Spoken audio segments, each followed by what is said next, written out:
안녕하세요 여러분, 한의재미 배정선 선생님입니다. 오늘은 제 52회 토픽 2 기출문제 풀이 읽기 9번째 시간이에요. 오늘은 다음 글을 읽고 글의 내용과 같은 것을 고르십시오 하는 문제 유형 한번 같이 알아볼 텐데요. 이 문제 유형은 여러분들이 읽기나 듣기에서 굉장히 많이 볼 수 있는 그런 유형입니다. 어떻게 문제를 풀어야 하는지 그 처음 토픽을 치는 친구들을 위해서 선생님이 굉장히 자세하게 문제 푸는 방법을 설명한 영상은 더보기란에 올려놓겠습니다. 그런데 오늘은 조금 다른 방법으로 접근을 해볼까 합니다. 그 방법이 익숙해져서 선생님 저는 조금 더 빨리 문제를 풀 수 있는 방법을 알고 싶어요 하는 친구들을 위해서 조금 다르게 문제를 풀 수 있도록 한번 해보려고 해요. 자, 그러면 선생님 토픽 영상을 처음 보는 친구들이라면 선생님이 더보기란에 올려놓은 영상을 먼저 보고 이번 영상을 보는 것을 추천드립니다. 자, 그럼 시작해 볼까요? 네, 항상 선생님이 이런 문제 유형을 풀 때는 지문의 한 문장, 두 문장 정도를 읽고 그 내용을 선택지에서 찾고 이런 식으로 문제를 풀었는데요. 이제 고급, 5급, 6급 정도 되는 친구들은 이 지문을 전체를 처음부터 끝까지 다 읽은 후에 선택지를 읽어도 아마 문제를 풀 수 있을 겁니다. 이런 유형 자체가 어려운 것이 아니고 문제는 지문의 단어나 또는 지문의 내용이 어려워서 이해를 하기 힘든 경우가 좀 있죠. 그래서 이런 지문을 읽을 때 이미 이거는 조금 선택지로 많이 나올 것 같아요 하는 부분들, 내가 이 부분은 선택지를 읽을 때 확인을 꼭 해야겠어요 하는 부분을 찾으면서 지문을 읽고 지문 내용을 이해하고 그리고 선택지를 통해서 그 부분을 바로 확인하는 문제. 그래서 지문을 끝까지 다 읽은 후에 선택지를 보는 방법으로 한번 문제를 풀어보려고 합니다. 선생님, 저는 지문을 끝까지 다 읽은 후에 선택지를 보면 너무 어려워요 하는 친구들은 이전에 선생님이 했던 그 풀이 방법으로 문제를 풀어도 괜찮습니다. 선생님이 조금 다양한 방법으로 문제를 풀 수 있도록 소개를 하고 여러분들이 여러분에게 맞는 방법을 찾는 것이 좋을 것 같아서 조금 다른 방법들도 소개를 해보려고 합니다. 자, 그러면 한번 볼게요. 첫 번째 문장에서 무엇에 대한 내용인지를 찾는 것, 그 기본적인 방법은 변하지 않습니다. 자, 첫 번째 문장 한번 읽어볼까요? 물감은 섞거나 덧칠할수록 색이 탁해진다. 자, 여기 벌써 어려워지죠? 그런데 색이 하니까 색깔에 대한 이야기. 물감은 색칠할 때 쓰는 거죠. 그림을 그릴 때 쓰는 겁니다. 라는 거는 알죠? 빨간색, 파란색을 섞으면 보라색이 되는 것처럼 그게 섞다입니다.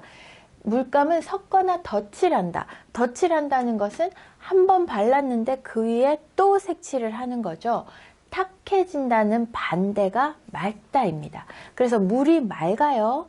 지금 강에 물이 맑은데 여러분이 막 이렇게 손으로 흔들면 물이 뿌옇게 되죠. 그럴 때 탁해진다 이야기 할 수 있습니다. 자, 그럼 첫 번째 문장에서 벌써 모르는 단어가 나오기 시작했어요. 아이고, 어렵네요. 그죠? 자, 물감은 섞거나 덧칠할수록 색이 탁해진다. 색깔이 맑아지지 않고 점점 조금 탁해진다 라는 이야기입니다. 자, 물감에 대한 이야기, 그림에 대한 이야기, 색깔에 대한 이야기 하는 것 같아요. 그러면 여기에서 섞거나 덧칠할수록 탁해진다라는 정보도 하나 꼭 기억해 놔야 되겠네요. 그래서 19세기 이런 숫자도 한번 잘 기억해 놓을 필요가 있습니다. 19세기 화가들은 점을 찍어 색을 표현하는 점묘법. 자, 여러분, 선생님이 여러 번 이야기했어요. 만약에 모든 친구들에게 다 어려울 것 같은 단어가 나오면 토픽에서는 반드시 그 단어를 설명하는 문장이 들어 있습니다. 그 단어를 설명하는 부분이 들어 있습니다. 그래서 점묘법이라는 게 뭐지? 모르는 친구들이 많을 것 같아요. 그럼 어떻게? 점을 찍어서 색깔을 표현하는 점묘법을 생각해냈다.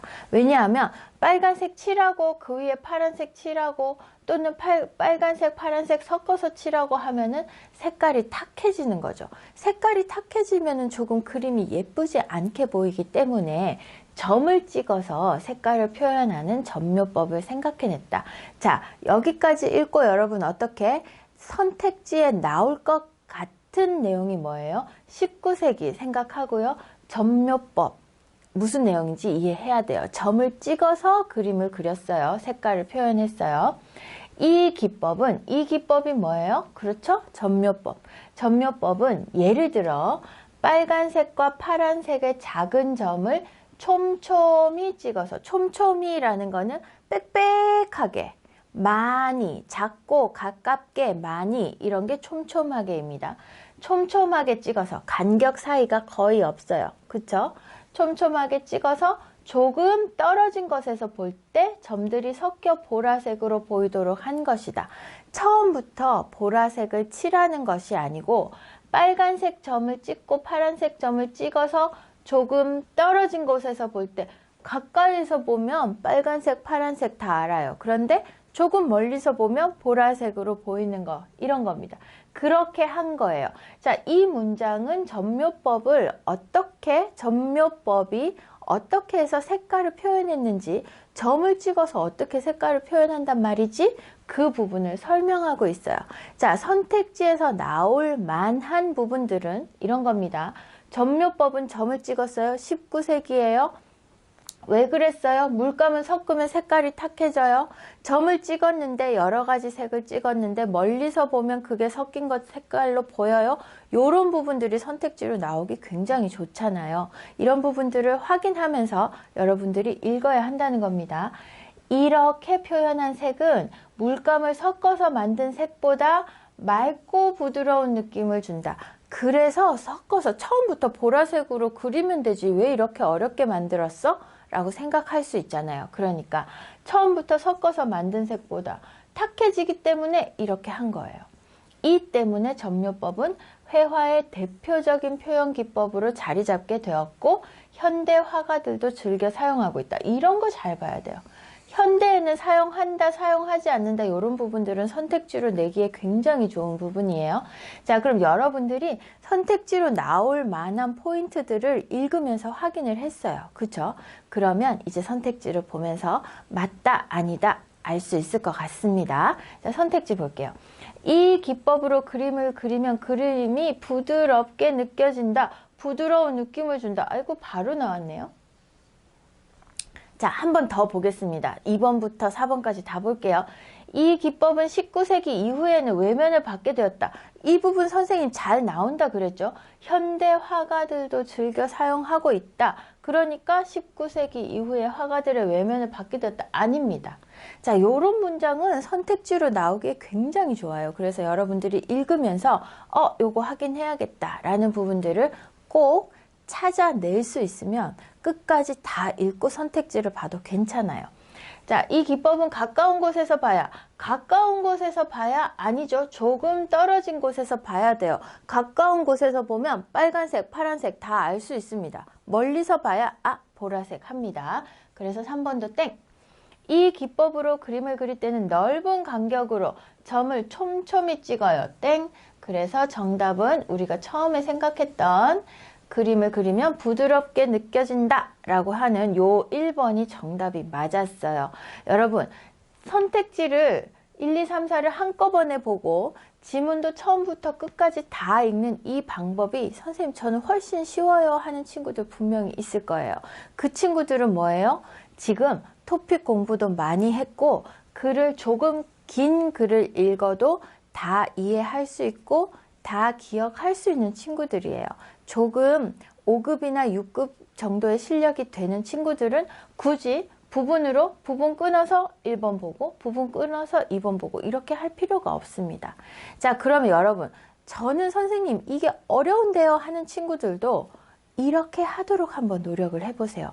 처음부터 끝까지 읽으면서 이거 선택지에 나올 것 같아요 하는 부분들을 한번 딱 기억해 놨다가 아니면 표시해 놨다가 선택지에서 거꾸로 올라가서 바로 그 부분만 확인하는 거예요. 그러면 조금 더 문제를 쉽게 풀 수 있을지도 몰라요. 그리고 조금 더 긴 글을 이해하고 조금 더 긴 글을 기억하는 것은 한국어 읽기 공부에 굉장히 도움이 됩니다. 그러니까 여러분들이 부분 끊어서 보는 연습을 했는데 그게 너무 쉬워서 이제 난 조금 다른 방법 알아보고 싶어요 하는 친구들이라면 이 방법도 선생님 추천합니다. 자, 오늘은 32, 33, 34 모두 다 이 방법을 한번 풀어볼게요. 자, 33번 보겠습니다. 첫 번째 문장, 무엇에 대한 이야기예요? 찾아야 해요. 생물들은 환경 변화에 민감하게 반응하기 때문에 환경 오염을 나타내는 지표 역할을 한다. 자, 생물들은 이게 주어예요. 자, 그리고 요렇게 끊어지죠? 환경 변화에 민감하게 반응해요. 조금만 변해도 다 알아내는 것이 민감한 거죠. 그죠? 네. 저는 색깔에 민감해요. 아니면 시각적으로 민감한 사람들은 조그만 변화, 조금만 색깔이 변해도 다 알아내요. 그죠? 그리고 듣기, 귀가 민감한 사람들은 조금만 잡음이 들어가도 다 알아냅니다. 그러니까 환경 변화에 민감하다는 것은 작은 변화도 모두 다 알아낸다는 거예요. 모두 다 알아요. 자, 생물들은 환경 변화에 민감하게 반응하기 때문에 이게 이유고요. 환경 오염을 나타내는 지표 역할을 한다. 지표는 뭐죠? 어느 정도예요? 하는 걸 보여주는 그런 역할을 한다는 얘기. 자, 첫 번째 문장에서는 생물들이 환경 오염의 지표 역할을 한다. 어느 정도 오염됐어요? 라고 알려주는 역할을 한다. 라는 문장을 썼습니다. 자, 첫 번째 문장이 조금 길었지만 일단 생물들이 환경 변화에 민감해요. 그래서 환경 오염을 나타내는 지표로 사용되어요 하는 부분을 확인했어요. 두 번째 문장에서는 어떤 생물들이 이런 말들이 나올 수 있어요. 볼까요? 한 예로, 그렇죠? 예를 들었어요. 어떤 생물들이 어떻게 이걸 보여주겠죠. 나팔꽃은, 자, 요런 예들도 여러분 잘 확인해야 됩니다. 무엇이 어떤 것의 예인지. 나팔꽃은 대기오염의 지표가 된다. 왜? 나팔꽃에 흰색 반점이 생기면 공기가 오염되었다는 것을 알 수 있다. 자, 대기오염. 나팔꽃은 공기 얼마나 더러워졌어요? 알 수 있어요. 어떻게? 나팔꽃에 흰색 반점. 나팔꽃이 보통 보라색, 분홍색, 그렇죠? 흰색 반점이 생기면 공기가 오염되었어요. 앞으로 여러분 나팔꽃 피어 있으면 잘 보세요. 거기 흰색 있으면 공기가 안 좋은 거예요. 또 다른 예 있어요. 물고기는 수질 오염 정도를 보여준다. 은어가 살면 깨끗한 1급수, 미꾸라지가 살면 3급수. 자, 요거 잘 봐야 됩니다. 은어, 네모 할까요? 은어는 깨끗한 물. 그리고 미꾸라지는 깨끗하지 않은 물. 요거 선택지에 무조건 나오겠죠. 요런 문제는 여러분들이 정확하게 읽었는지 안 읽었는지 물어보는 선택지에 무조건 나오게 돼 있어요. 자, 이처럼 복잡한 측정 장비 없이도 지표 생물로 그 지역 환경 오염의 정도를 알 수 있다. 자, 생물은 환경 변화에 민감해요. 그래서 얼마나 환경이 오염되었는지를 그 생물만 보면 알 수 있어요. 해서 얘 세 가지 나왔어요. 세 가지. 대기 오염으로 나팔꽃, 그리고 수질 오염으로 은어와 미꾸라지. 맞아요? 자, 나팔꽃은 어떻게 알아요? 흰 반점 있어요? 공기 안 좋아요. 은어 있어요? 깨끗해요. 미꾸라지 있어요? 깨끗하지 않아요. 자, 요렇게 정리할 수 있겠어요. 요렇게 정리가 되었다면 선택지 바로 봐도 됩니다. 대기오염의 여부는 지표 생물로 판별하기 어렵다? 땡! 대기오염 나팔꽃으로 확인했어요. 자연 환경이 깨끗한 곳에서 미꾸라지 발견할 수 있다. 미꾸라지, 세모 깨끗하지 않은 땡! 물속에 사는 물고기의 종류로 물이 오염되었는지 파악할 수 있다. 무슨 물고기가 살아요? 은어가 살면 깨끗해요. 미꾸라지가 살아요? 깨끗하지 않아요. 알 수 있어요. 3번이 정답이겠네요. 나팔꽃은 크기의 변화를 통해 환경 변화를 알려준다? 아니에요. 흰색 반점이 있어야 대기 오염입니다. 그래서 정답은 3번. 물속에 사는 물고기의 종류로 물이 오염되었는지 파악할 수 있다. 어떤 물고기가 살아요? 은어 살아요? 깨끗한 물. 미꾸라지 살아요? 깨끗하지 않아요. 그러니까 3번이 정답. 맞죠, 여러분? 자, 이미 지문을 읽으면서 나는 선택지에 어떤 문제가 나올지를 미리 생각을 하는 거예요. 그래서 이거 잘 봐야 돼요 라고 생각을 하고 선택지를 보고 나면은 선택지를 금방 정답을 찾을 수 있습니다.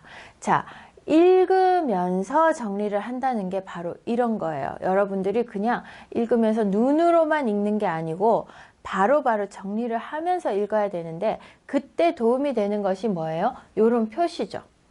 네모, 네모, 세모, 세모, 동그라미, 동그라미 이런 식으로 해서 여러분이 선택지를 보고 바로 지문을 볼 때 빨리 찾을 수 있도록 그렇게 읽으면서 표시를 하면서 읽는 것, 요거 굉장히 좋은 읽기 방법입니다. 일단은 33번은 정답 3번. 정답이 조금 어려웠지만 나머지 선택지가 명확하게 아니었기 때문에 3번 이야기 찾을 수 있었어요. 자, 34번 보겠습니다. 정부는 환자의 의약품 처방 이력을 제공하는 의약품 안전 사용 서비스를 실시하고 있다. 자, 정부는 주어 무엇을 의약품 안전 사용 서비스를 실시하고 있다. 자, 그럼 뭐가 중요해요? 그렇죠. 이 서비스가 중요합니다. 의약품 안전 사용 서비스가 중요해요. 근데 이게 도대체 뭔지 우리 아무도 모를걸요? 어떻게 했어요? 그러니까 환자의 의약품 처방 이력을 제공하는 의약품 안전 서비스 이렇게 되죠. 환자한테 병원에 가면은 이 약을 주세요 하는 그 처방전이 있잖아요. 그 처방 이력을 제공하는 거예요. 그래서 이 환자는 어떤 약을 먹었어요. 이 병원에서 어떤 약을 먹으라고 했어요 하는 의약품 처방 이력을 제공하는 거예요. 자, 그러면 이 다음 문장은 뭐가 나오겠어요? 이 서비스가 왜 실시되었는지 그리고 어떤 것이 좋은지 이런 것에 대한 이야기가 나오겠죠. 그죠? 그러면 다음 문장 한번 기대하면서 읽어볼까요? 이 제도는 조금 더 자세히 설명을 했네요. 이 제도는 의료기관에서 의약품을 처방하기 전에 환자가 다른 기관에서 어떤 약을 처방받았는지 온라인으로 점검하도록 하는 것이다 해서 이 제도에 대한 조금 더 자세한 설명했고요. 함께 먹으면 안 되는 약이나 같은 약이 여러 번 처방될 경우 생기는 부작용을 방지하려는 목적이다. 왜 이거 했어요? 하는 이유까지 나와 있습니다. 자, 첫 번째, 이 제도 실시하고 있다. 두 번째, 이 제도는 더 자세하게 말하면 이런 거다. 세 번째, 왜냐하면 이것 때문에 이거를 실시한다. 네 번째, 이 제도를 통한 적절한 의약품 처방이 국민의 건강 증진에 도움이 될 것으로 기대된다. 이렇게 기대하고 있다라는 네 문장밖에 없는 글이지만 단어가 조금 어렵고 여러분들이 약이나 처방이나 이런 것에 대한 약간 배경 지식이 없다면 조금 어려웠을 수도 있는 문제입니다. 자, 일단 두 번째 문장부터 다시 볼게요. 이 제도는 의료기관에서 쉽게 얘기하면 병원이죠. 그죠? 병원에서 의약품, 약을 처방하기 전에 자, 병원에서 환자에게 이 약 먹으세요 라고 처방하기 전에 이 쉬운 말입니다. 근데 조금 어렵게 표현했어요. 자, 환자가 다른 병원에서 어떤 약을 처방받았는지 이렇게 생각하면 돼요. 여러분 읽기를 할 때 조금 어려운 단어가 있다면 여러분이 알고 있는 쉬운 단어로 바꿔서 이해를 하는 것도 굉장히 좋은 읽기 전략입니다. 자, 나는 의료기관 이렇게 말하니까 너무 어려워요. 그냥 병원 할래요. 의약품 어려워요. 약 할래요. 그쵸? 자, 다른 병원에서 어떤 약을 처방받았는지 온라인으로 점검해요. 병원에 전화해서 이 환자 전에 왔다 갔어요? 무슨 약 먹으라고 했어요? 이건 너무 번거롭잖아요. 시간도 많이 걸리고. 그러니까 어떻게? 온라인으로, 인터넷으로 바로 찾아볼 수 있어요. 왜 이렇게 합니까? 함께 먹으면 안 되는 약도 있어요. 또 같은 약, 이 병원에서 그 약 줬는데 다른 이 병원에서 지난번 병원에서도 이 약 먹으라고 했는데 우리 병원에서도 또 이 약 먹으라고 해요. 그러면 안 되잖아요. 그죠? 같은 약을 너무 많이 먹으면 안 되죠. 이런 부작용, 네. 이럴 때 생기는 부작용을 처방될 경우 생기는 부작용을 방지하려는 목적이다. 이 제도를 통한 적절한 의약품 처방이 국민의 건강 증진에 도움이 될 것으로 기대된다 라고 했습니다. 자, 선택지 볼게요. 이 제도를 온라인에서 이용할 수 있도록 할 예정이다. 실시하고 있다. 땡. 환자들은 의약품을 처방받기 전에 이 제도를 이용해야 한다. 환자들이 이걸 이용합니까? 아닙니다. 병원에서 합니다. 환자들은 의료기관에 방문하지 않고 의약품을 처방받을 수 있다? 처방받을 수 있어요? 병원에 안 가고 약 받을 수 없어요, 지금은. 자, 여기에서도 그런 이야기는 없습니다. 이 제도는 의료기관에서 하는 거예요. 자, 의약품의 부적절한 처방을 예방하기 위해 이 제도가 시행되고 있다. 부적절한 처방이라는 게 뭐예요? 이 부작용이죠, 부작용. 부작용에 의해서 생기는 부적절한 처방을 예방하기 위해서 제도가 시행되고 있다라고 하는 4번이 정답이 되겠습니다. 자, 다음 글을 읽고 내용이 같은 것을 고르십시오 하는 이 문제 유형은 글의 내용을 정확하게 이해하고 있으면 정답을 찾을 수 있는 문제입니다. 이걸 통해서 또 어떤 다른 생각을 해야 되는 건 아니에요. 그래서 여러분들이 정확하게 읽어야 하는데 사실 34번 문제 같은 경우에는 조금 어려웠다 해서 오답률이 높을 수 있는 문제라고 선생님이 생각이 됩니다. 아마 학생들 많이 틀렸을 거예요. 자, 이 제도를 온라인에서 이용할 수 있도록 할 예정이다. 이런 부분들은 실시하고 있다. 이런 표현이 나오면 여러분 반드시 했다, 하고 있다, 할 예정이다 확인해야 돼요. 네, 그래서 할 예정이다, 아니다, 지금도 하고 있다 라는 부분 알아야 하고요.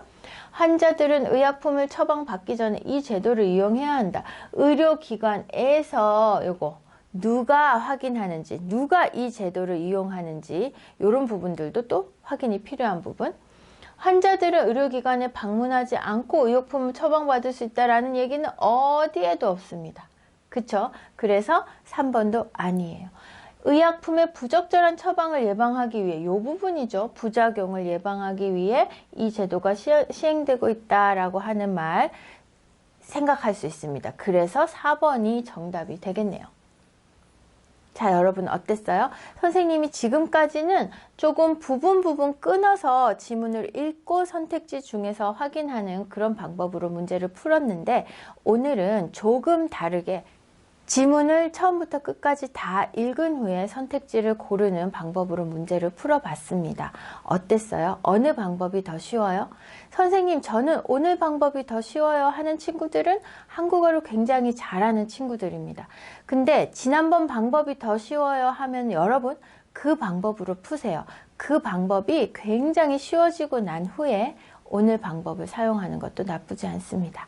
자, 여러분에게 조금 더 다양한 방법을 소개해주고 싶어서 선생님이 오늘은 조금 다르게 한번 풀어봤어요. 오늘 방법으로 한번 풀어보시고 어떤 방법이 더 쉬운지 여러분이 한번 생각해 보세요. 오늘도 수고 많았습니다. 다음 시간에 만나요.